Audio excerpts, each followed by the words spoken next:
ಕಾರ್ಯಕರ್ತರೇ JDS ಪಕ್ಷದ ಬೆನ್ನೆಲುಬು. H D. Revanna ಎಚ್ಚರಿಕೆ.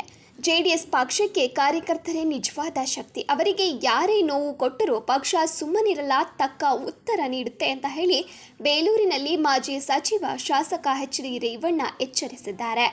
ಪಟ್ಟಣದ ವೀರಶೈವ ಕಲ್ಯಾಣ ಮಂಟಪದಲ್ಲಿ ನಡೆದ ಕಾರ್ಯಕರ್ತರ ಸಭೆಯಲ್ಲಿ ಮಾತನಾಡಿದ ಅವರು, ಇದೇ ತಿಂಗಳು 24ರಂದು ಹಾಸನ ಹೊರವಲಯದಲ್ಲಿ ಬೃಹತ್ ಸಮಾವೇಶ ನಡೆಯಲಿದ್ದು, ಬೇಲೂರು ತಾಲೂಕಿನಿಂದ ಕನಿಷ್ಠ 20,000 ಕಾರ್ಯಕರ್ತರು ಭಾಗವಹಿಸಬೇಕು ಎಂದು ಕರೆಯನ್ನ ನೀಡಿದರು.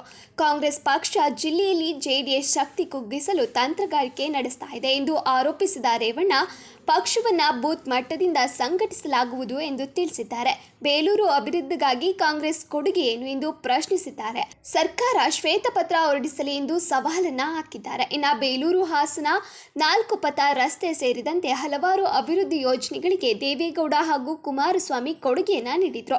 2028ರ ಚುನಾವಣೆಯಲ್ಲಿ ಜೆಡಿಎಸ್ ಶಕ್ತಿ ತೋರಿಸ್ತೇವೆ, ಎನ್ಡಿಎ ಮೈತ್ರಿಕೂಟವೇ ಅಧಿಕಾರಕ್ಕೆ ಬರಲಿದೆ ಎಂದು ವಿಶ್ವಾಸವನ್ನ ವ್ಯಕ್ತಪಡಿಸಿದ್ದಾರೆ.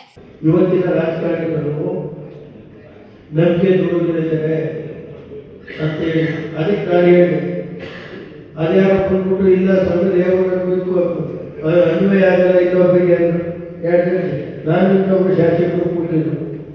ಸ್ವಾಮಿಗಳು ಹೇಳಿದ್ದೆ ಏನು ತಪ್ಪಿಲ್ಲ. ಕೆಲವು ಈ ಜಿಲ್ಲೆಯಲ್ಲೂ ನಂಬಿಕೆ ದ್ರೋಹಿಗಳಿದ್ದಾರೆ. ಸಾಮಾನ್ಯವಾಗಿ ಸ್ವಾಮಿಗಳು ಹೇಳಿದ್ದೆ ಸತ್ಯ. ಇವತ್ತು ಏನು ಕೊಡುಗೆ ಇದೆ? 2 ವರ್ಷ ಆಯ್ತು ಏನು ಕೊಡುಗೆ ಕೊಟ್ಟಿದ್ದಾರೆ? ನನಗೆ ಕುಮಾರನಿಗೆ ಹೇಳಿದೆ, ನಾನು ಕೆಲವು ಟೈಮಲ್ಲಿ ನಮ್ಮ ಕುಮಾರನ್ ಏನು ಮಾಡ್ತೇನೆ ಅಂದರೆ ಒಳ್ಳೆಯದ ನಂಬಲ್ಲಪ್ಪ, ಅವರು ಏನು ಮಾಡ್ತಾರೆ ನಂಬಿಸ್ತಾರೆ. ಕೆಲವು ದುಡಿದರಿಗೆ ಹೊಡಿಬೇಕಾದ್ರೆ ಏನು ಕಾಲು ಪಾಲು ನೋಡ್ತಾರೆ. ಅವ್ರ ಪಾಲಿಟೆಕ್ನಿಕ್ ಕಾಲೇಜ್ ಕೊಡಿಸ್ತೇನೆ, ಒಂದು ಇಂಜಿನಿಯರಿಂಗ್ ಕಾಲೇಜ್ ನಿಮ್ಗೊಂದು ಕೊಡು, ಚೆನ್ನಾಗಿ ಕೊಟ್ಕೊಡಿ, ಅರ್ಸೆಕೆರೆ ಕೊಟ್ಕೊಡಿ, ಕರ್ಕೊಂಡ್ಬಿಟ್ಟು ರಾಮನಾಥ್ಪುರ ಕೊಡಿ. ನಾನು ಇಂಜಿನಿಯರಿಂಗ್ ಕಾಲೇಜ್ ಕೊಟ್ಟಿದ್ರೆ 7,000 ರೂಪಾಯಿ. ಸಭೆಯಲ್ಲಿ ಮಾಜಿ ಶಾಸಕ ಕೆ.ಎಸ್. ಲಿಂಗೇಶ್ ಸೇರಿದಂತೆ ಹಲವಾರು ನಾಯಕರು ಹಾಗೂ ಕಾರ್ಯಕರ್ತರು ಭಾಗವಹಿಸಿದರು.